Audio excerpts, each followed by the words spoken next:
Jim. He's dead. Hello, and welcome to Improv Autopsy. I'm your host, Stephen Cadwell. In this episode, I interview Kelsey VanVoorst of Indianapolis.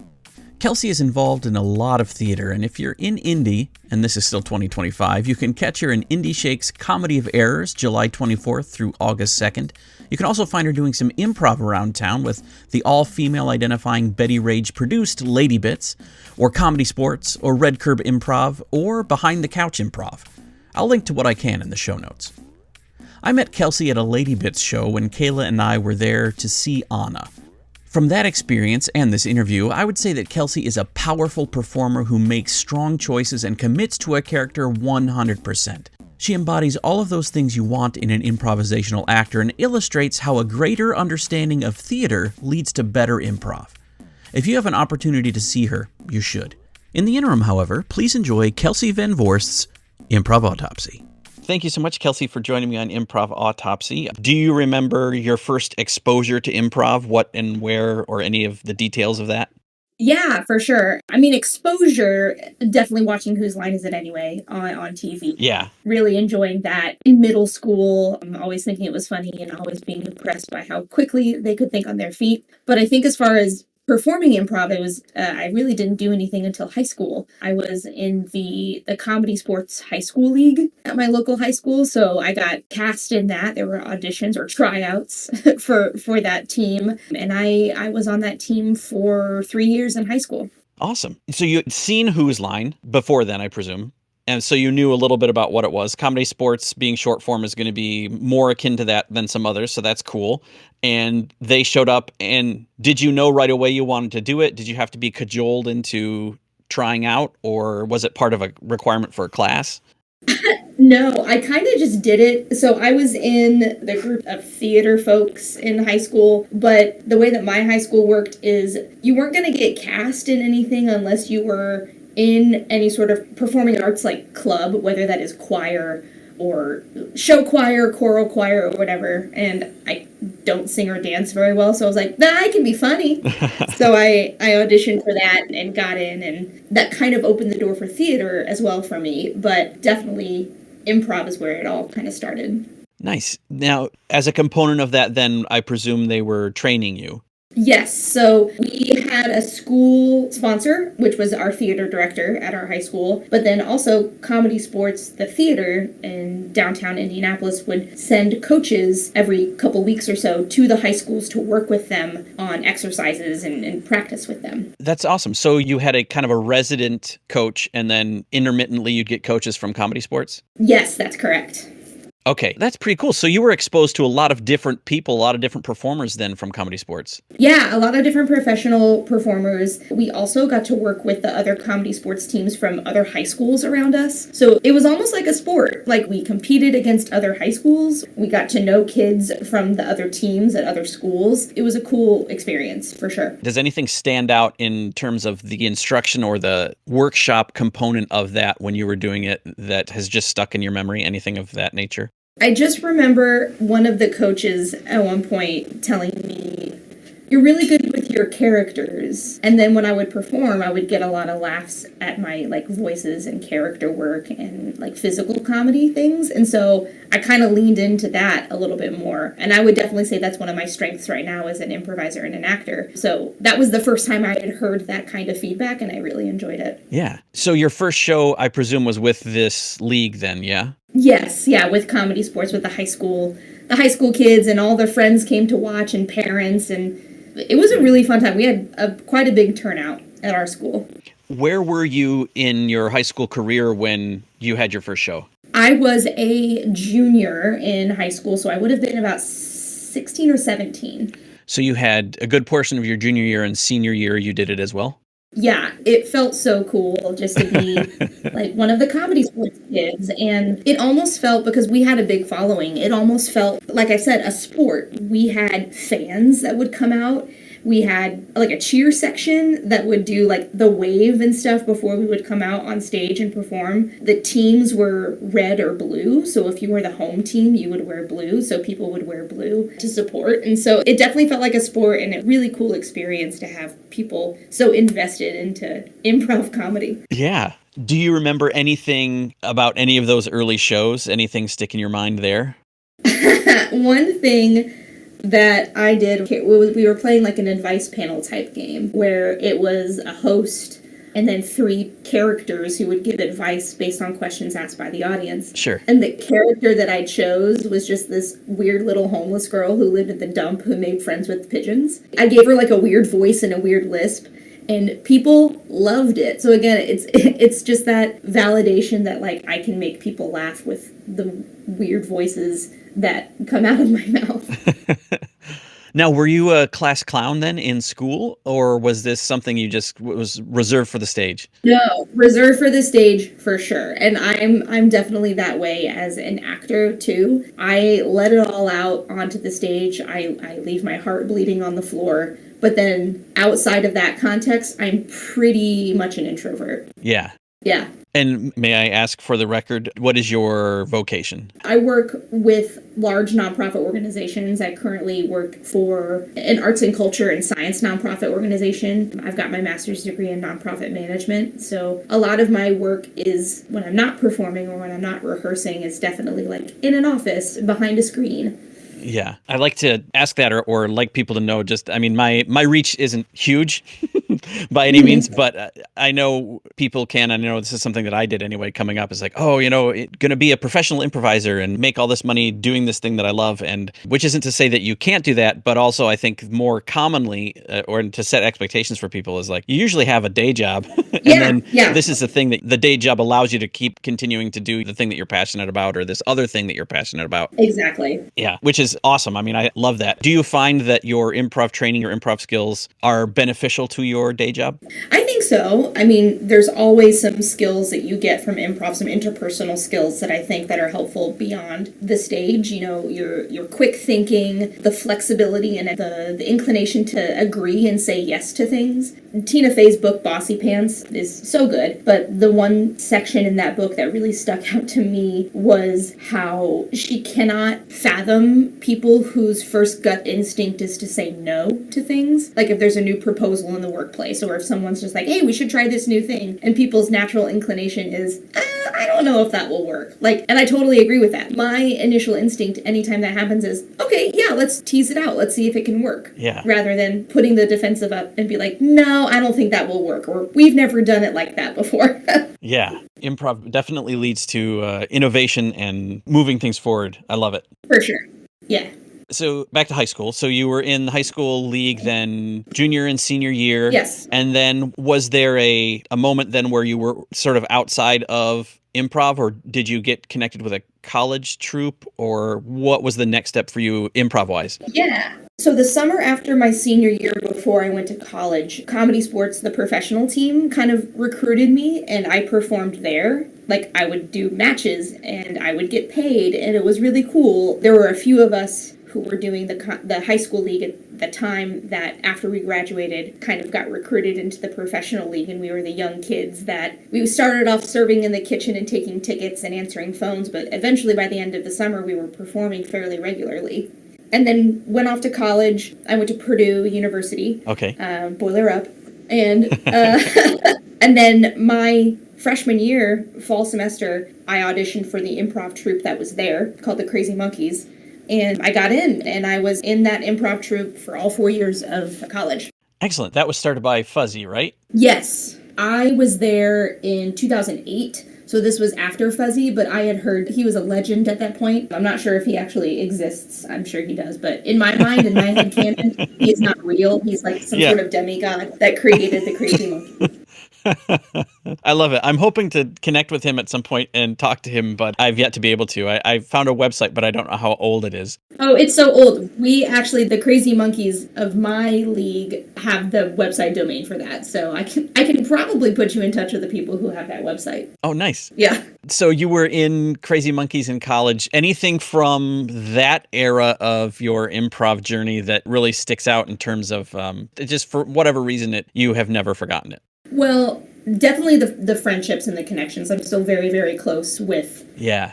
I didn't really do anything else other than improv. Like, of course, I had my studies and my major and things, but improv, I wasn't in Greek life. I didn't really do any other social clubs other than the Crazy Monkeys. So definitely lived and breathed that for 4 years of my life. That was also the first time I had ever really dug into long form.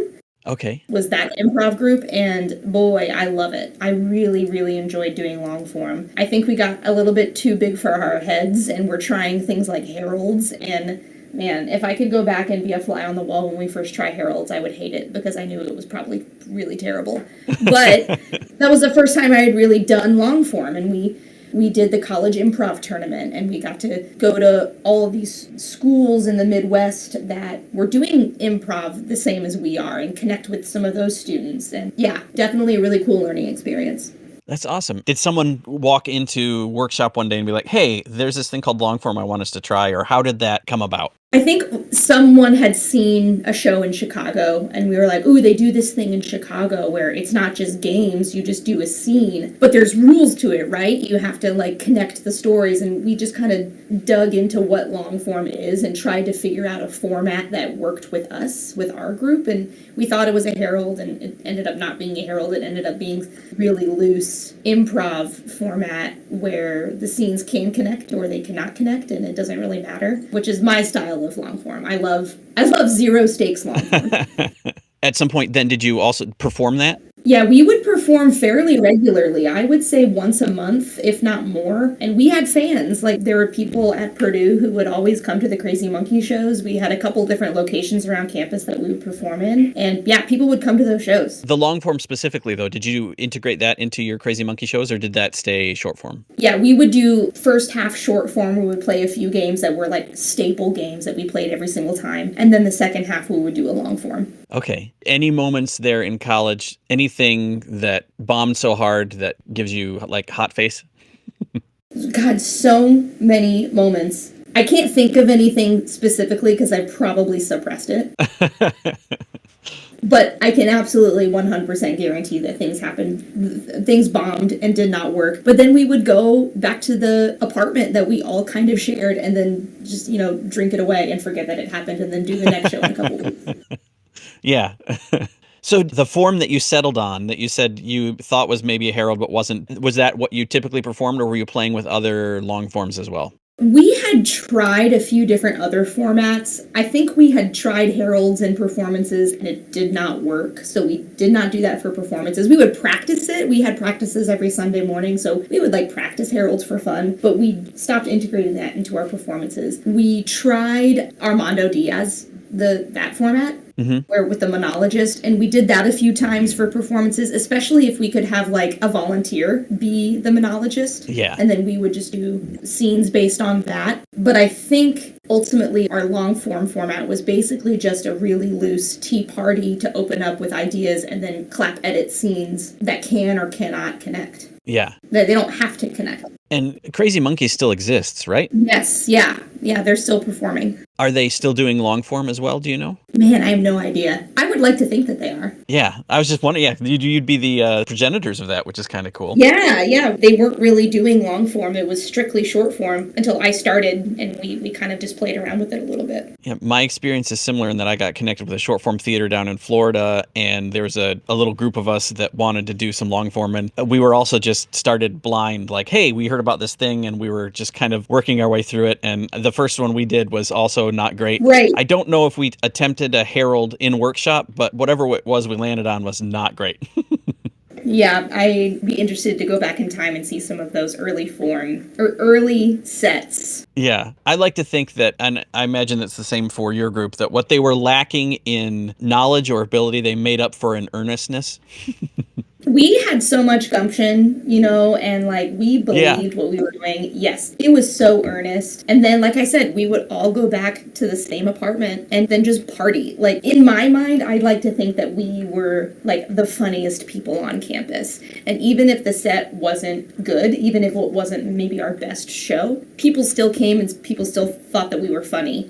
And that kind of gave us that high for the night. You say that you weren't part of Greek life, but it sounds like you were without the letters. Yeah, definitely probably some hazing involved with that involved cheap bottles of mezcal it was a fun time.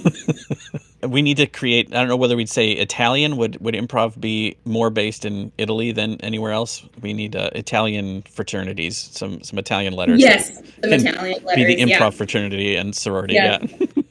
Oh my gosh, for sure. So that was college. So then after college, what happened?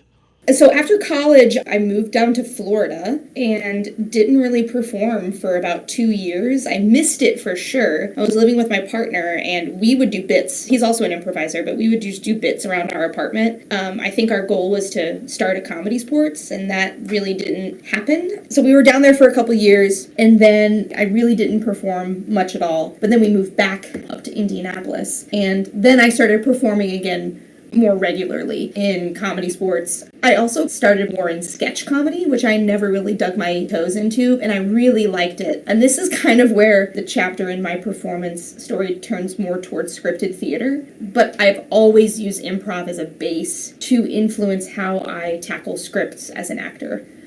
Yeah, so when we moved back to Indianapolis, I was definitely doing improv at comedy sports, just, short form stuff here and there, occasional long form things. This is when I kind of started getting into scripted theater, 2015, 2016 timeframe. I'm a firm believer that it does, but I want to, if you can expound on how improv informs your scripted performance. Oh man, is this podcast going to be 4 hours long? Because I feel like I can talk about how I am so much of a better actor, or I believe I am a better actor because of that improv experience that I have. I'm able to look at a script and see how a scene can change throughout the production. I believe as an actor that every performance should feel a little different. I definitely do not abide by the rule that your performances need to be consistent throughout the entire run, all the way from your costume and your hair. No, the audience is here and they want to experience something. And if something is truly organic as an actor, it's going to change because you're going to feed off that energy from the audience. That's one thing I believe every performance should feel a little bit different. Of course, you're not changing text or changing the lines in any way, but you need to have that flexibility to make it just a little bit different each time because your audience is going to be different each time. Yeah. Well, and even the dialogue on stage, because if you're opening yourself up to be influenced by what the other actor says or does, I mean, you don't want to change your blocking. You're not going to change the text. There are some things that you're not changing because it's scripted theater. But if your scene partner delivers the line differently, you don't want to mechanically just deliver it how you've always delivered it, because that's going to seem weird. Exactly. Yeah, you want to be in the moment. And I agree that audiences, if it was supposed to be the same every time, it would be television or it would be a movie. Right. It's live theater. The reason audiences come to live theater is because there's that unknown element of it being live where anything could happen. Right. Literally anything can happen. So I love that. And I know a lot of actors are terrified of that. I've met so many actors who are just like, oh, I can't do improv. And yes, you can if you just kind of maybe let those defenses down a little bit and let that guard down just a little bit. That when you're up on that stage, that fourth wall doesn't have to exist. The audience is there with you. They're on this ride with you. So, open that barrier up a little bit and invite them along for the ride. So that's one way. I feel like the audience is just as an integral part of the formula that theater is as the actors on the stage. Yeah. But that's for performance. But even in the rehearsal process, I think having experience as an improviser really, really helps because you can work with the director to make changes and tiny tweaks during the rehearsal process. I always love a director who's collaborative, and I may not have, the best ideas, but I also love to have my voice heard in the rehearsal process. So if I have an idea of how blocking could be changed or the inflection can be different. And having a director who also has improv experience is great as well, because they're going to yes and those ideas and say, yeah, let's see how it works. And if it doesn't work, that's fine. Yeah. Yeah, I love it in the rehearsal process. It just makes everything more flexible. Everybody's vibe is super chill when you're just here to rehearse and practice, and if something doesn't work, that's okay. I really like that. Yeah. It's easy with plays, not so easy with musicals. With musicals, you have a little bit of no, we have to be at this part at the exact right moment because that's the cue for the music and blah, blah, blah, and the choreography can't. So I've done a few musicals, but I really love the loosey-goosiness that improv lends to scripted plays. Do you have a favorite production that you've been in? Oh my gosh, there's so many. I said that. I've been in so many plays.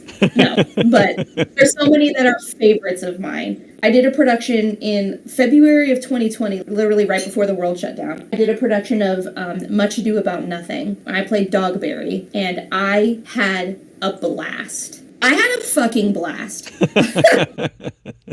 So I love Shakespeare. I know his text can be intimidating, but I really, really, really love Shakespeare. And I especially love taking characters, typically either, male, or you can bend them a little bit. So the fact that I got to play Dogberry, who in this production, Dogberry is usually like a clown that doesn't add a lot of text or doesn't add a lot of value to an already funny script. But I really, really loved hamming it up, just being as goofy as I can. That was a great production. I had a wonderful director, and I've worked with her a handful of times do that production. I was just in a production of Pride and Prejudice, which it was an adaptation of the Jane Austen text by a playwright named Kate Hamill. And definitely look her up. She's done a lot of really cool adaptations of classical works and made them really, really meaty and juicy and great. So she's done Sense and Sensibility, Pride and Prejudice, Frankenstein.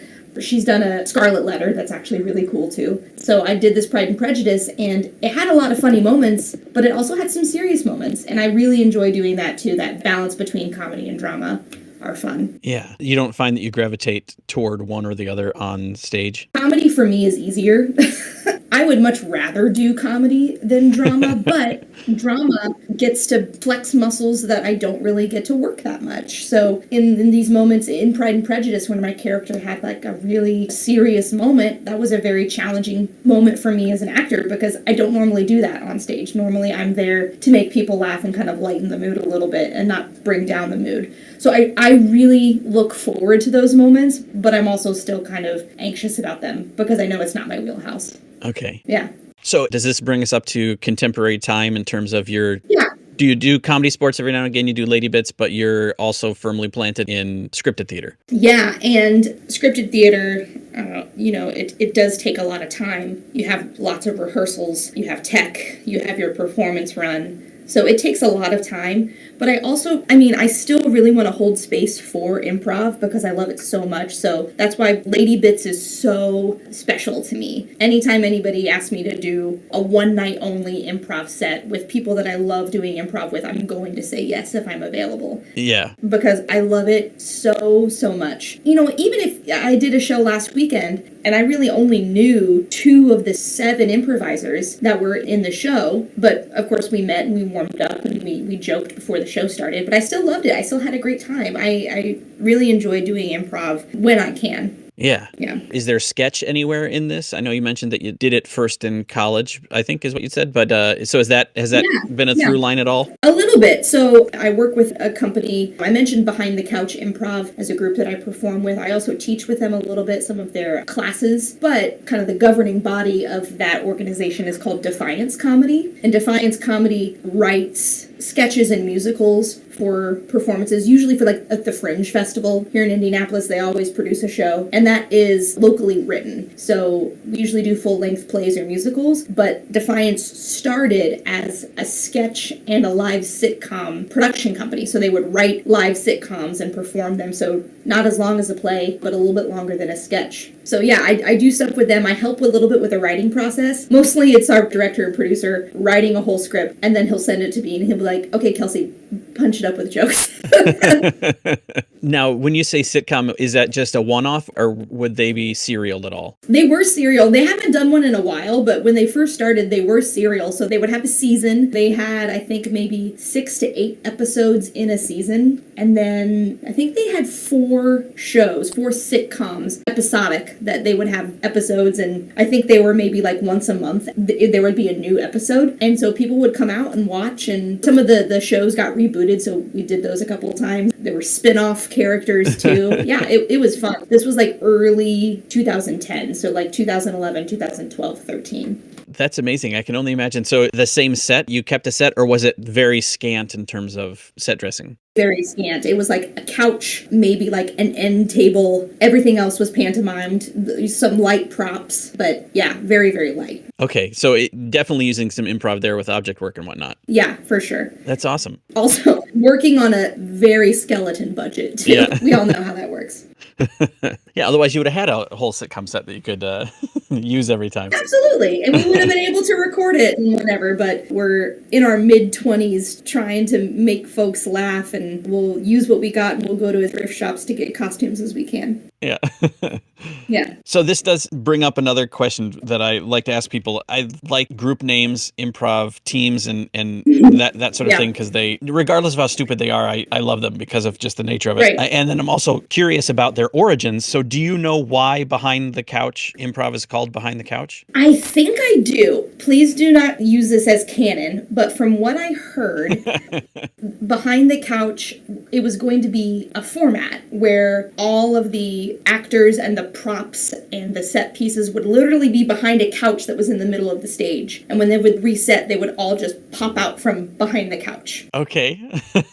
Stuff was literally behind the couch. I think that's where it started, Gotcha. but I'm not 100% certain, but that's the lore that I've heard. So a very practical name that came from kind of a premise. Yes, and Behind the Couch it's a fairly new group. They kind of grew out of an established improv group in Indianapolis called Indie-Prov. Okay. And so Indie-Prov kind of got absorbed into the Defiance comedy sketch group, but they still wanted to be performing improv, and so then Behind the Couch was born. Gotcha. Yeah. And indie, I presume, both because of location and at the time they were independent? Yeah, they were both independent, and then as of very recently, Defiance Comedy became a nonprofit organization, and so part of the mission of Defiance Comedy is the education component. So utilizing the Behind the Couch work as far as like classes and workshops and things like that really drives that education forward. Cool. Yeah. Have there been any other named groups other than Crazy Monkeys that you've been a part of in your journey? So one of my favorite ones, and it is so stupid, it was a group,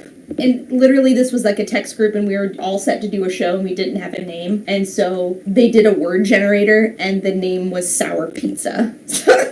So they just did a word generator for an adjective and then a noun, and the team name became Sour Pizza.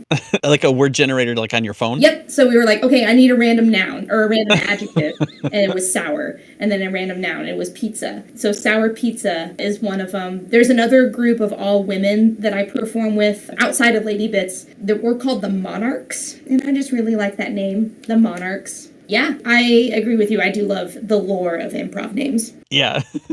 I mean, and Sour Pizza does have a nice ring to it, especially for, something that generated that way. I can see why it stuck with you because it's got it rolls off the tongue well. Yeah.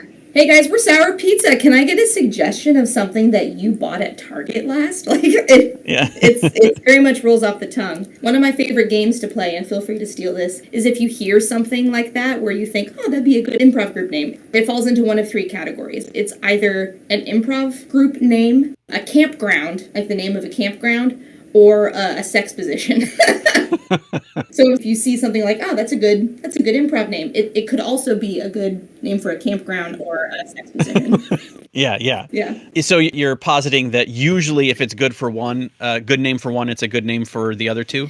Sometimes I would say like Rusty Bucket could be the good name of an improv group, a campground, but maybe not a sex position.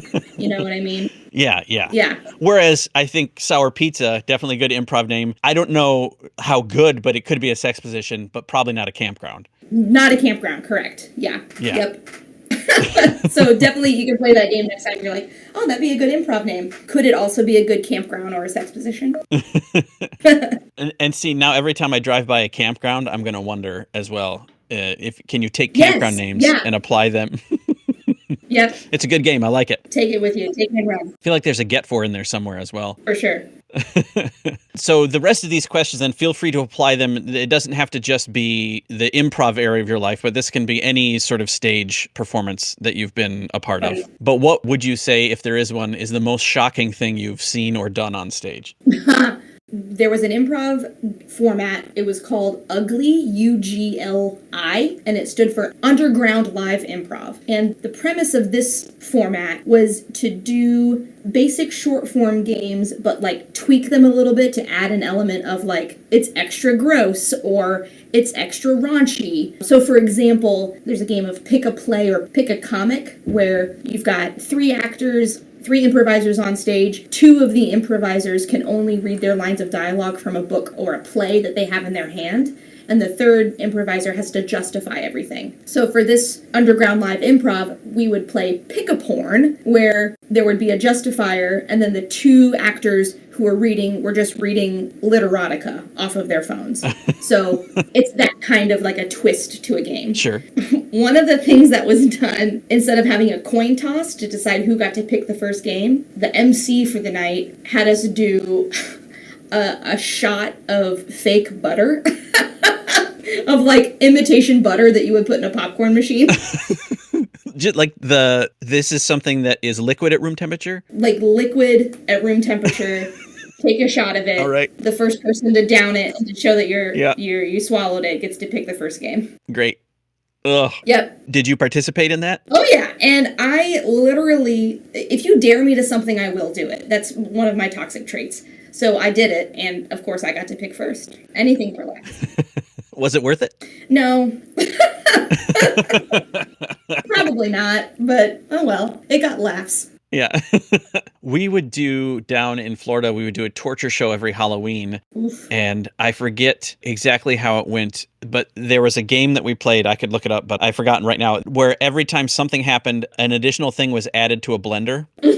And then at some point, then everything was blended. Oh, I think it was just like a conducted story type of game. Uh-huh. And if you were the first one out, it was pretty innocuous. And then there was only one thing in the blender. But every time someone got out, they added something else. And then I was one of the last 2 or 3 up. I forget how many, but I think it was the combination of cat food and toothpaste. Oh my God. And there was some other stuff in there too, but I'd done it previous years. But that was the only year that I almost lost it on stage. Sure. And I think I held it down, but it was not great. Oh. So, yeah, the thought of drinking an unknown substance on stage is, yeah. I literally sign me up for any show like that. I love Unhinged so much. I love Unhinged theater. One of my favorite theater experiences that I've done was a show called Drankspeare. It was Drunk Shakespeare. So we did Romeo and Juliet and Hamlet, and we incorporated drinking games throughout the script. And if the audience, caught on to the drinking game, you had to drink on stage. We were sponsored by a local brewery, so we had just cans of beer in our hand during the performance. And one of the games it was Romeo and Juliet. Anytime there was a rhyming couplet, which happens literally all the time in that script, and the audience caught it, they would say, "Drink," and then we would have to drink on stage. So I had 7 or 8 beers in the course of an hour and a half. It was so fun. It was so much fun. Yeah, I don't drink alcohol anymore, but I treasure those shows because how unhinged and silly they were. Did you ever make it all the way through the play? Oh yeah, we would make it through. We would stumble through the whole. It wasn't the full script. We had truncated it a little bit to hit the important plot points of both Romeo and Juliet and Hamlet. So we eventually got to the end, but it was slowly, the train was derailing throughout the show. I know Chicago and I think New York does a drunk Shakespeare performance, but theirs is a little different in that only one person in the cast is drunk. They spin a roulette wheel, and then whoever it lands on has to take 4 shots of whiskey or something. So one of them is drunk, but for hours, every single person was drinking. Yeah, that was a good time. I also love that the answer to most shocking wasn't the fact that you were using erotica for lines from a book, but it was rather that you had to do a shot of liquid butter. Yeah, liquid butter substitute. Yeah, that was pretty great.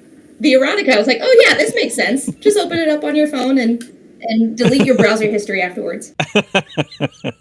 No one was courageous enough to actually go out and buy some, that you could physically have a book of it or an anthology. Yeah, it was all on our phones. So tell me more about this. Do you remember any of the other games you played? Because I'm intrigued now for Ugly. Yes, there was a game called Oxygen Deprivation. And I think it was a 3-person scene. On one side of the stage, there was a bar stool and a beer bucket filled with water. There would be a 2-person scene happening. And then the third person would have their face in the bucket of water. And when they got to a point where they needed to come up for air, they would raise their hand in the air, and one of the 2 people in the scene would tag them out and put their face in the bucket of water. Yeah. Yep, that happened pre-COVID. So yeah. that was fun. Oxygen Deprivation is fun. We would incorporate Chubby Bunny into an improv game where it was sort of one of those games where a character has a tell. So if a character says the word butt, or if they scratch their nose, the audience goes, and then they have to put a marshmallow in their mouth. But they don't know what their tell is, Yeah. so they're just putting marshmallows in their mouth anytime the audience catches it. Yeah. Yeah. We would do a version of that as well. I think, do you know the game Laugh and Go? Yes. Yeah. It was basically that, but instead of whenever you got a laugh, I think maybe we still did someone else would tag you out, but you had to put a marshmallow in your mouth then, but the marshmallow was also soaking in vinegar. Oh my God. Yeah, which sounds a lot worse than it actually is. Right. So whenever you got tagged out, you had to put a marshmallow in your mouth, so you're just sitting on the sidelines with a vinegar-soaked marshmallow in your mouth? Well, yes, but then, there's limited numbers, so if there's another Right. laugh, then you're tagging back in, then you can't chew and swallow it. You have to hold it in your mouth until the scene is over, and potentially then, you're getting more of these marshmallows put in your mouth. That's the best. Yeah. And of course, the more marshmallows you put in, the more laughs you're going to get. Yep. Absolutely. Perpetual motion. I love that. Again, give me unhinged improv over a Herald any day. So that's something shocking on stage. What about any weird or untethered audience interactions that you can remember? I know this is probably counterintuitive. I said that I love to have the audience along for the ride, but also leave the funny bits up to us. When you have an audience volunteer game and they come up and they're trying to be funny. Oh, it makes me uncomfortable. Yeah. But I always end up saying hey, you should sign up for one of our classes. That doesn't mean all audience volunteers suck, but you know what I'm talking about. Yeah. There are some audience volunteers who are just so eager to get up there because their friends all in the office think that they're super funny, and boy, do they have it wrong. Yeah. But then again, there are some lovely audience volunteers that I'll pull to the side and be like, yo, you should definitely sign up for workshops. Yeah. Because we can help you with this. We can help you with this. I see potential. Here's my card. Yeah, exactly. So by and large, no, I haven't had a lot of absolutely terrible audience moments other than a couple of cringe audience volunteers. Yeah. I am starting to, as of tomorrow, dip my feet into the world of stand-up. I've never tried it before, and I've always been really intimidated by it, but I am doing a 5-minute stand-up set that I've written tomorrow, and I know that hecklers and stand-up are a whole other beast. So we will see. That story could change tomorrow night if I have that fun. Well, congrats on getting the set written and stepping up to do it. You're doing an open mic? It's for Lady Bits, so... Oh, okay. Yeah, I'm doing the long-form musical, but then I was also you know what, I'll try some stand-up. I was given 5 minutes, and I wrote a couple of jokes, and it'll probably end up being 5 to 7 minutes, but yeah, we'll see how it goes. That's awesome. See, now the show that I was at, I can't imagine anyone there heckling too hard. Yeah, it is the most welcoming group of people. It's definitely giving middle school slumber party vibes. But if it goes well and I try to do it someplace else, I'm opening the door for hecklers and stuff. But I have a lot of friends who do stand up who are there to help if I want it. And who knows, I could do it tomorrow and decide, nope, I hated it. I'm never going to do it again. So we'll see. Yeah, do it more than once before you make that decision. And I'm sure that Yes, you won't for sure. have that experience tomorrow. But Yeah. do you remember the first time or a time that you really clicked in with your scene partner? The first time you experienced the kind of the group mind or scene partners even? I don't know if I can think of the first time, but one time that happened recently, it was during an improvised musical. And me and another improviser who I absolutely adore her. I think she's one of the funniest people. We did sort of a split stage moment during this musical.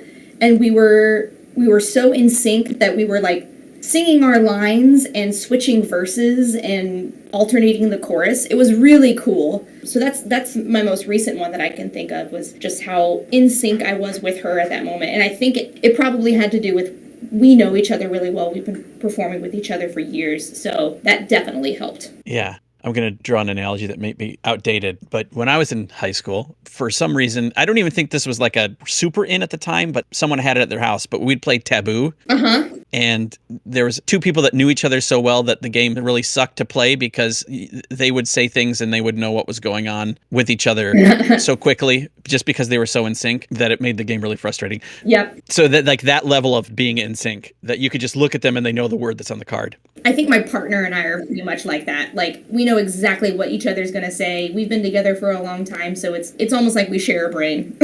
Yeah. Well, and that's kind of what we're chasing on stage in some ways, right? For every show, it's like, I hope we have a moment like that. I hope it happens, because you can have group mind with your group, and that's great. But those moments where things really click like that, where you can do what you were doing in that musical, those are rare. Yeah, definitely. I 100% agree. Do you remember or recall any moments in your stage history where you felt the oxygen leave the room because of anything that happened on stage, other than sticking your head in a bucket of water?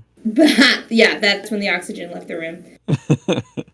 I was in a production, a formal big production on a big stage. There were probably about 400 people in the audience, and this was a scripted production, and an actor forgot their lines and didn't roll with it, didn't just like look to his castmates to support. He literally said, "I forgot my line." Oh no. I know, and took 2 steps backwards as if to reset, and then started his monologue again.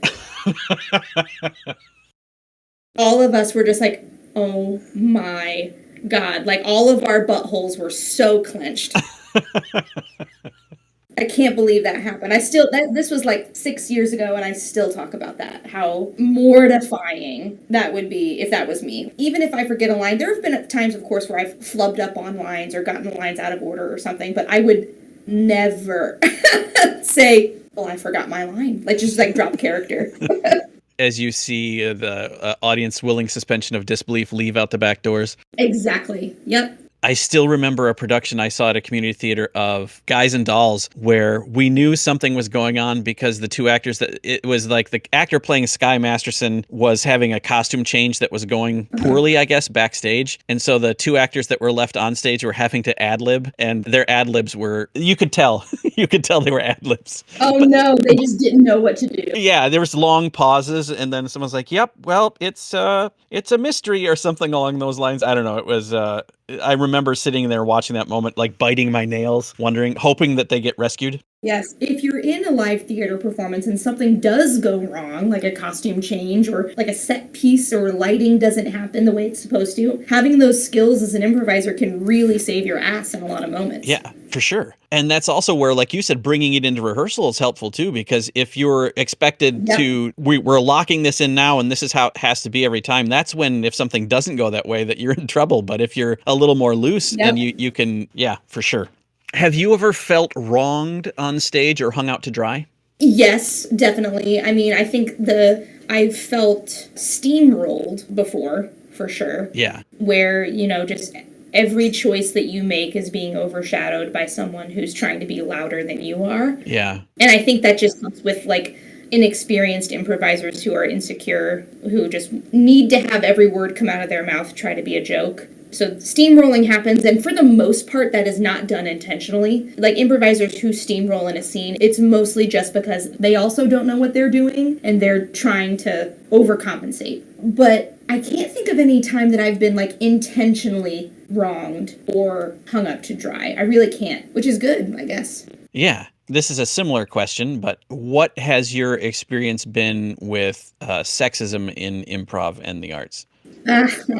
Yeah, I think with women, it's just a constant battle to prove that you are funny in the room, and that's a fine line because you don't want to be the woman who is just loud and brash. And I use the example of, she's a stand-up, it'll come to me, but there's that mindset of like the woman who's just one of the boys who's just throwing punches and being loud in the room, but I feel like that's a cop-out sometimes because we shouldn't have to try to be one of the boys to be funny. We should just be funny as a woman. And so sometimes if you just lean into that feminine side or lean into I'm just a woman and I'm funny, we can get steamrolled by the women who try to be loud and brash and funny and stuff, if that makes any sense. Sure.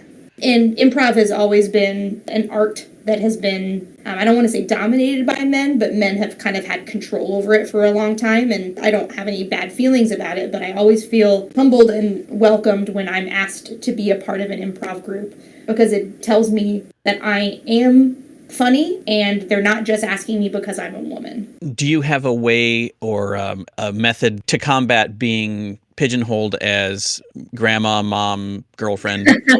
Just refuse. Like, I won't like deny on stage if someone says like, oh hey grandma, like I'm not going to negate that decision in the moment, but I will intentionally play characters like dad or older brother or very much masculine characters right off the bat to kind of show like, I can do more than this. Like I don't always have to be little sister or mom in a scene. Yeah. And so I think if I establish that early on, it helps to be like, oh, okay, well, Kelsey can do more than just be mom in a scene. How is improvising with Lady Bits different than improvising with a team with a bunch of guys on it, if at all? It is. It's so different. I feel like doing an improv with an all-women troupe or a group of individuals who all identify as women, it has a little bit of that camaraderie that you don't see in other groups of like, all right, we are all in this together. We're all here to do this. We all have each other's backs. There's no one here to like outshine somebody else. We are all here to support one another. Definitely that middle school slumber party vibe. Very low stakes. Everyone's there to have fun. But I don't know if that's the case with all women improv groups because I don't want to paint with a broad brush because I could see how it could turn toxic. But in my experience, it's always been like, we got your back. Everybody's here to support one another. A very positive vibe. Yeah. I don't know if this is an accurate observation or not, but I'm going to attempt to make it anyway. When we were down and watched Lady Bits a little while ago, again, these are broad strokes, so maybe not all fair, but I would say typically if you're watching a show that includes both male and female identifying people, those that are male, when they play a woman, it's not given a second thought. But in that same group, if a woman plays a man, there's a little bit more of the bar set a little higher for the audience to get on board or to enjoy that, where a guy can just make a funny voice and as a woman and it's funny. Yeah.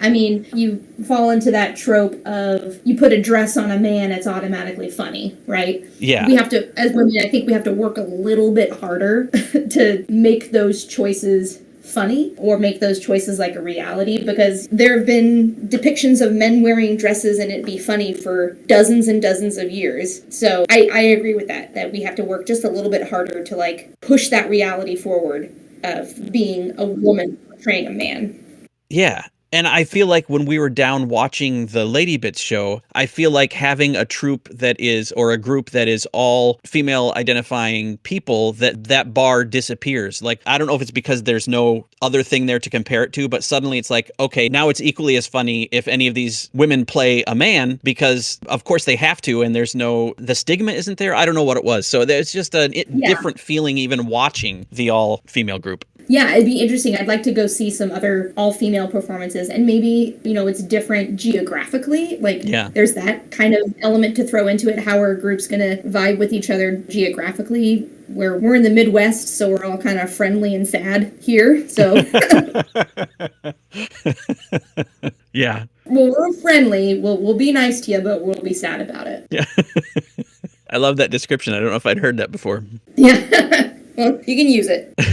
Do you have a favorite short form game? I'll throw two out there. I want to pick a gimmick game and I want to pick a scenic game. Sure. My favorite scenic short form game is a forward reverse. I love where you do a scene and you've got a host on the side that can say reverse and you do what you did backwards, and they say forward and you do what you do forward. It's super simple, but the host gets to play with it and it gets ridiculous fairly quickly. I love forward reverse. For a short form gimmick game, I love an advice panel because I think there's a lot of like fun character development moments in that. Yeah. In those sorts of games, those like talking head advice giving games, Do you have a favorite then long form structure now that you've experienced more of that than when you were first getting into it with Crazy Monkeys? I just love the loosest format where you get a suggestion of literally anything. It could be a word, it could be a location, it could be a holiday, it could be a concept. The improvisers talk about it for a little bit and then clap edits. So clap edit swipes the scene and then two characters start and there's loosey-goosiness of who can enter. The stories don't have to connect, but clap edits swipe the scenes or those are the scene transitions. You can keep characters from one scene to the other, or you don't have to. I love the looseness of that long-form format, but I also love a long-form musical. Yeah. Yeah.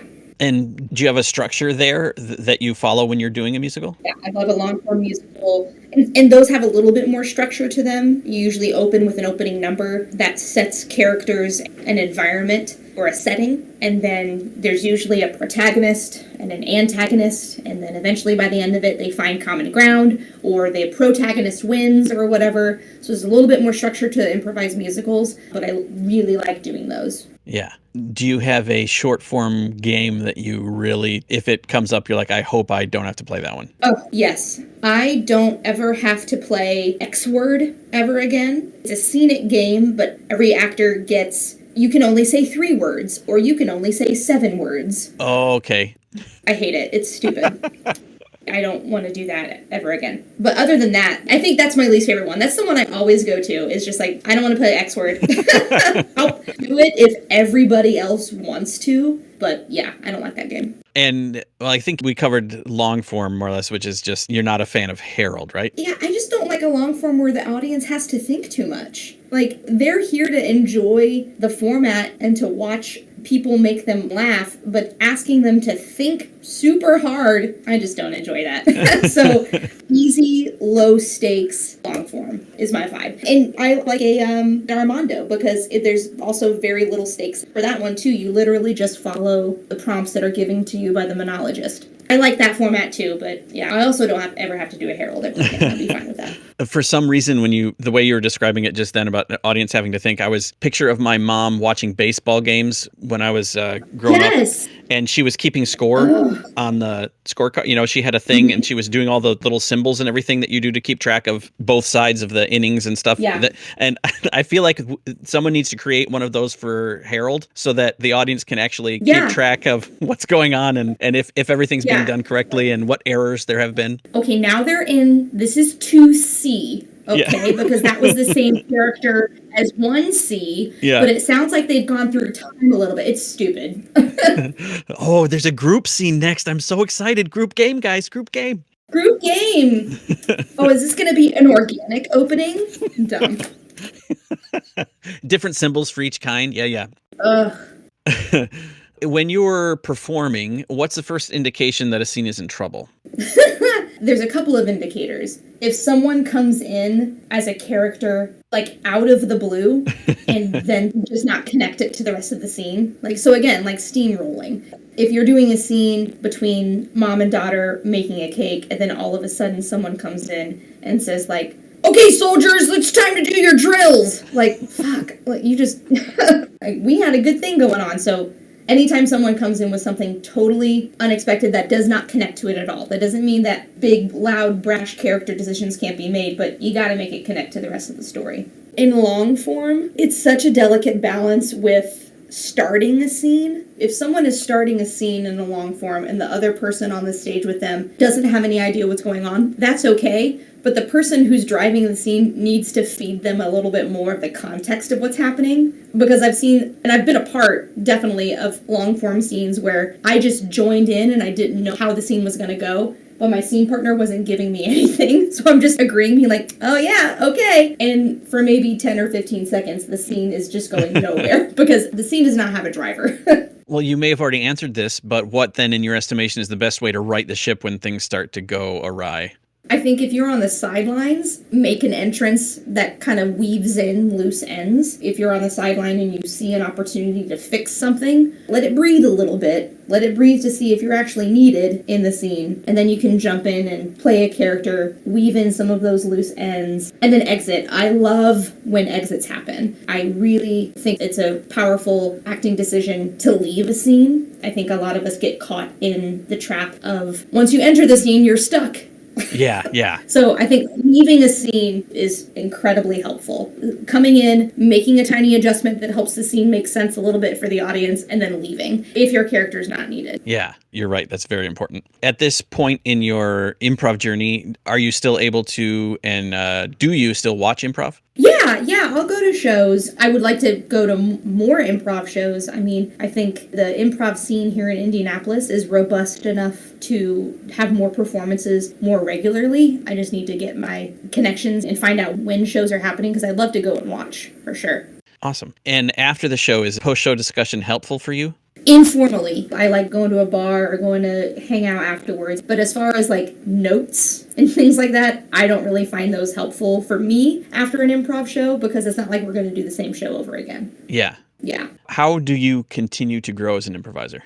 I think the practice of performing really helps. I think practicing helps, doing verbal bits with the people that you're going to be doing a show with, or actively practicing games and formats. Watching other improv, whether that is a live performance or if you're watching something like Middleditch Schwartz or something like that, to kind of get an idea of how their vibe is. I think observing is what I would say. Well, and I asked this the other way around, but let me turn it around. How does your scripted theatrical experience, how does that inform or help your improv, if at all?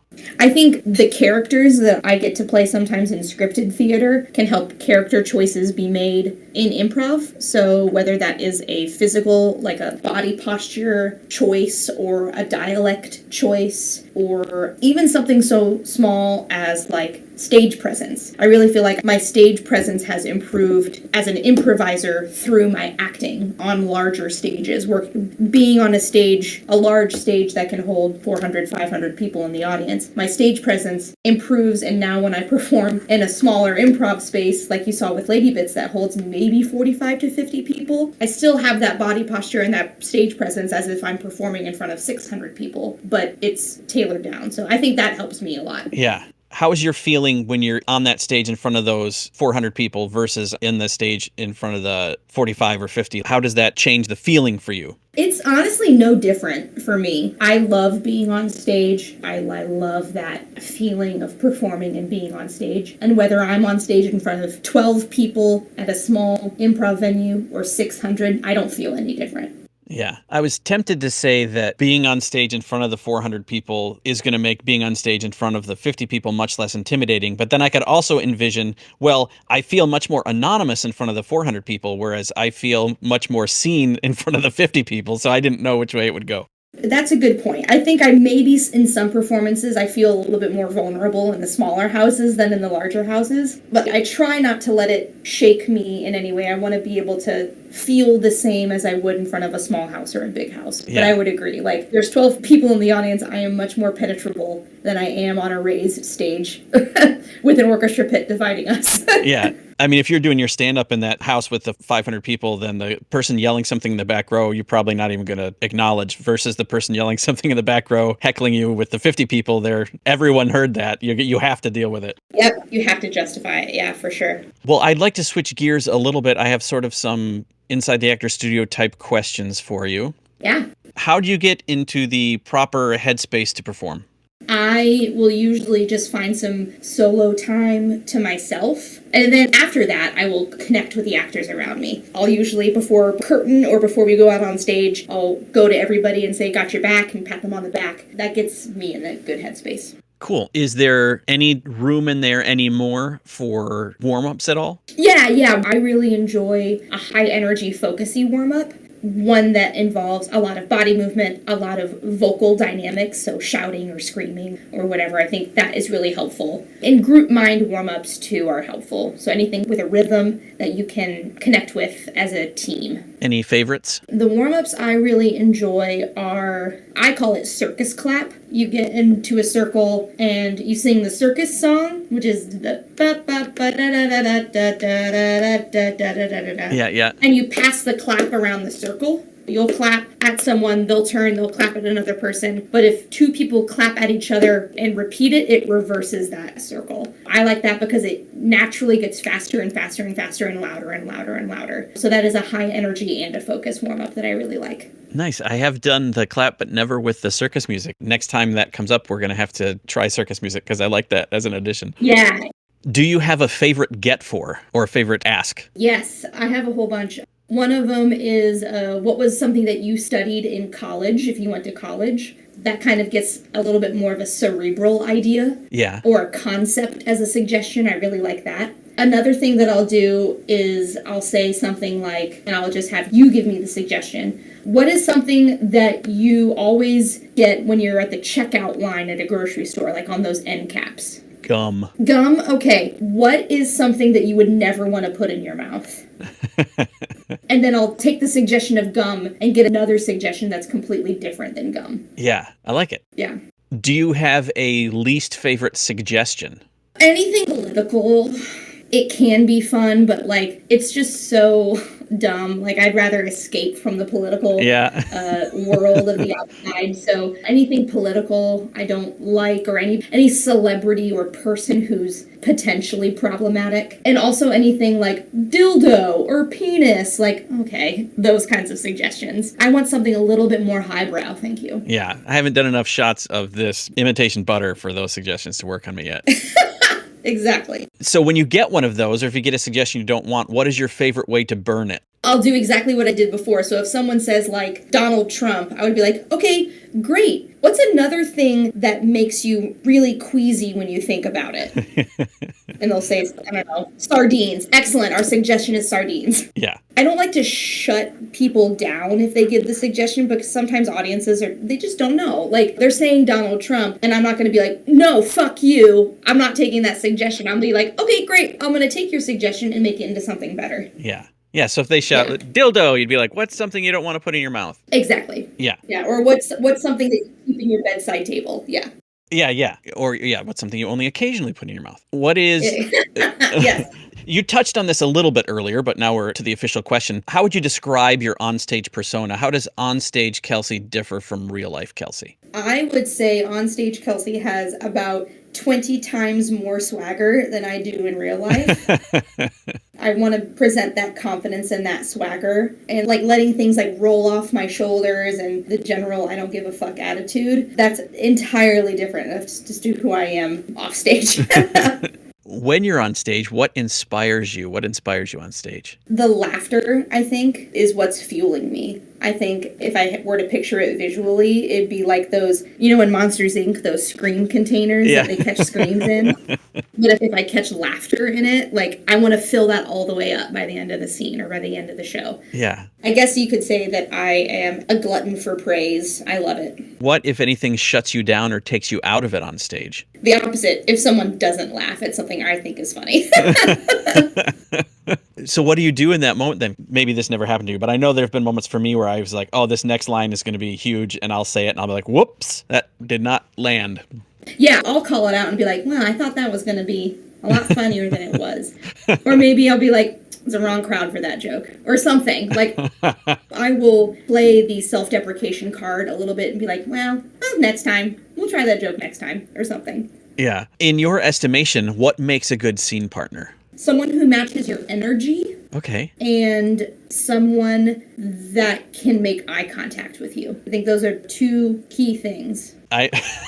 Sorry, my brain just immediately went to, so they need to be the same height. I know that's not what you meant, but I was imagining someone that just was refusing to make eye contact with you during a scene would be difficult. Yes.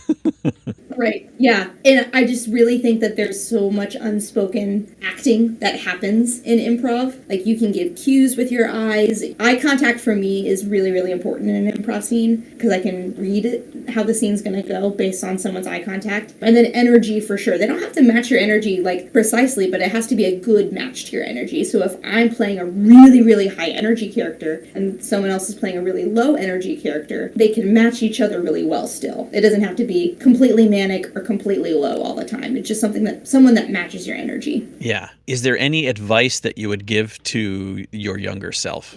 No, Kelsey, you don't need that extra beer. I'll say that. But for comedy, I would say you're funny. Trust that you're funny. Yeah. Yeah. Trust that people find you funny. Because I think there's so much, especially in the social world of comedy, of people pleasing and just trying to prove yourself and prove that you deserve to be in that room or you deserve to be on that stage. But I think if you just believe it yourself, it makes that work so much easier. Yeah. Yeah. I know you mentioned earlier that characters was something that you landed on even in high school when you're doing the high school league for comedy sports. Is there a favorite type of character that you like to play? I love anything that I can incorporate my body into, my body and my voice. When I teach a character development workshop, which I won't go too in depth for because then I'll have to start charging you by the hour.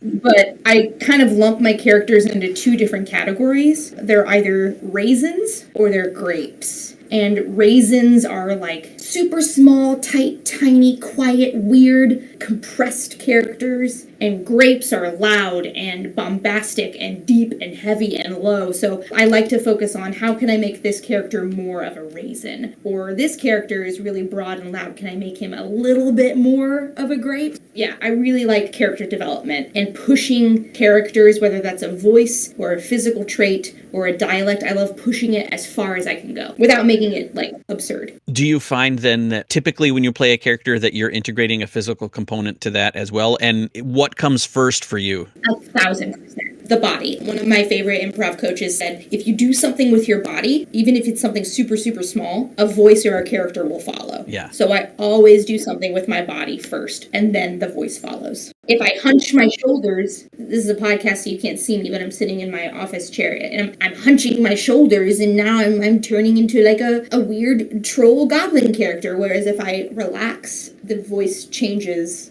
naturally altogether. So I always, that's one advice I give my students is do something weird with your body and then your voice will follow. You won't have to focus on the dialect or the voice of your character if you do something physical first. Yeah. Do you have a stable of characters that you find you return to, or just sometimes they're a little similar because of posture, but you're not going to the same well? I think going back to that raisin and grape analogy, if I open my body up and like lead with my chest or walk with a wide gait, that's going to lead to more like assertive, loud, oftentimes more male characters, a big, loud, overbearing, deep voice. Whereas if I retreat in myself and I kind of compress my shoulders and I hunch over a little bit, the characters get a little quieter, they get a little bit more meek. You're going to play maybe a lower status character in a scene rather than a high status grape character. So it's mostly just how I use my body. I would say I lean more towards the grape characters, the bigger, louder characters that are going to take up a little bit more space, which is why I'm working on playing more raisin characters. But there isn't a particular grape character that you find you're repeating. No, I try not to do that as much. Yeah. I do a bit, it's kind of like a stand-up. It's just a 5-minute character bit where I play a youth pastor, and I've done that one before. It just brings me joy to do that dumb character. But as far as like improv, I try not to repeat characters. Character traits, yes, but like specific characters, no. For Comedy Sports, when you're doing your expert panel type games, do you have characters that you will recur there? Sometimes, yeah. There is one that I've done a couple of times. That's one of my favorites. It's a baby goose. So I put on a little dumb little baby voice. I flap my wings like I'm a little goose. And my name is Ryan, the baby goose. So it's Ryan Gosling. I'm Ryan. I'm a baby goose. I didn't get that until you mentioned it. I'm ashamed. No, it's good. It takes the audience a little bit of time. Like, I'm Ryan. I'm a baby deuce. I've done that a couple times. And mostly it's just for me because I like it. This is another sort of random question that I like to ask people that I know are in Comedy Sports, which I love. Like, this is not a judgmental thing by any means, but when you do Comedy Sports there in Indy, have you done 5 things? Yes. I love it. I could play that every day of my life and be happy. In Indy, are there suggestions that recur often for 5 things? Yeah, and in fact, we had a suggestion graveyard that was basically like, we get these a lot. We get ballerina. I'm trying to think of all of them that were on there. There were like 8 that were on there. It was like toothpaste, spaghetti, tutu was one of them. Whenever we asked for an article of clothing, we got tutu a lot. I can't remember all of them, but we definitely had a suggestion graveyard. But it evolves over time because pop culture and things get used a lot. So for a long, long time, we would get, like Sonic the Hedgehog, we would get that one a lot. Justin Bieber. And anytime you ask for a musical group, you're going to either get Backstreet Boys, NSYNC, or the Beatles. Yeah. I love that there was a graveyard. Yeah, like a geographic location, we would get Eiffel Tower and Mount Rushmore. So sometimes if you've done 5 things for a long time and you get those suggestions and the referee doesn't say like, no, give me something that we haven't done. We had shorthand for a lot of those things. Yeah. So shorthand for the Eiffel Tower, all it was, you would go up there and put on a fake French accent and gibberish, be like, oh, and you smoke a cigarette. And then you make a little triangle with your hands, like a pointy thing, with a blinking light at the top, and go, boop, blink, blink, and that was Eiffel Tower. It took 2 seconds, but every single improviser knew exactly you were doing Eiffel Tower. Yeah. And to be fair, it's like, that's not cheating. That's just, it's what I was talking about with taboo earlier. It's just like, you've done this enough that you've got the shorthand, like you said, and it's like, okay, we'll do it, but it's easy for us because we done it enough times. This is no longer a challenge. And it's okay to have, I mean, if you're doing especially 5 things, it's okay to have a softball in there. For sure. Yeah, softball, because then the next thing is going to be like needlepoint with Dawn dish detergent as your needles, and you're in the Sistine Chapel. Like something a little bit more complex. Yeah. If anyone knows how to knit with Dawn, that would be an amazing feat. That would be pretty impressive. You never have to wash your sweaters. Yeah. They're better than Scotchgard. Kelsey, if you could do a scene with anyone alive, who would it be? Rachel Dretch. Oh, nice. I think she is so underutilized, and I think she is so funny. She's one of my favorite SNL cast members. I adore her. Rachel Dretch for sure, and then I'm probably going to have to put Ryan Stiles up there too. Sure. For sure, but Rachel Dretch, 1,000%. If you could do a scene with anyone in the pantheon of people who have left this immortal coil, who would it be? Robin Williams. Yeah. Yeah, I feel like that would just be chaos. But yes, Robin Williams. It's interesting. There have been a couple other people that have said Robin Williams as well. And I think everyone that has said that has mentioned how chaotic or frenetic it would be. Yeah. Yeah, it would be a trip. Or John Belushi. Yeah. Yeah, I think that would be fun. If you could do a scene with anyone fictional, who would you want to do a scene with? I'm just looking in my office. I've got a picture of Val Kilmer as Doc Holliday, and that's probably my answer. It is specifically Val Kilmer as Doc Holliday, and the scene would just be us playing poker. Something tells me that he'd be your Huckleberry. He would be my Huckleberry. What do you find most helpful from the booth?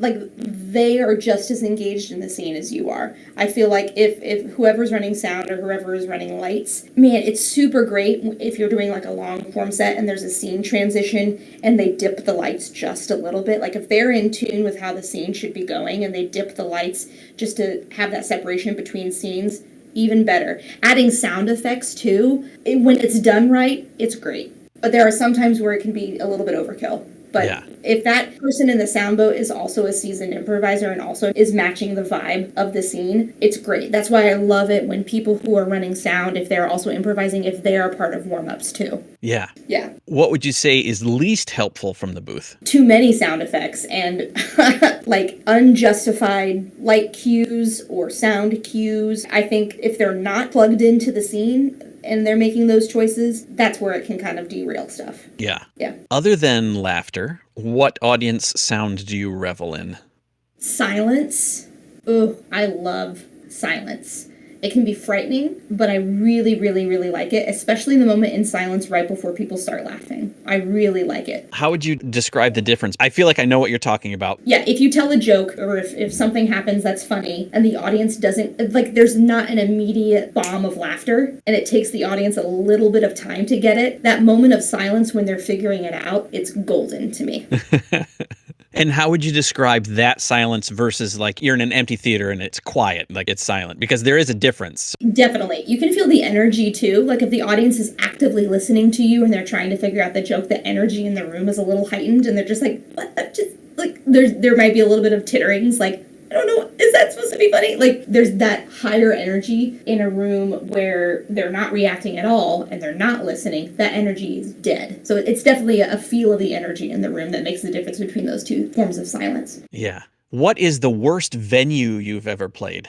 It was a buyout show that Comedy Sports got booked, and these happen like frequently. So if you ask another improviser who's done Comedy Sports, buyout shows happen where you're put in a situation you're like, oh, this isn't conducive to an improv set. Specifically like holiday parties where the people don't know that there's supposed to be like live performance and all they want to do is drink at the open bar. It's the worst. And you're basically like begging for them to pay attention. Yeah. You're not mic'd or anything.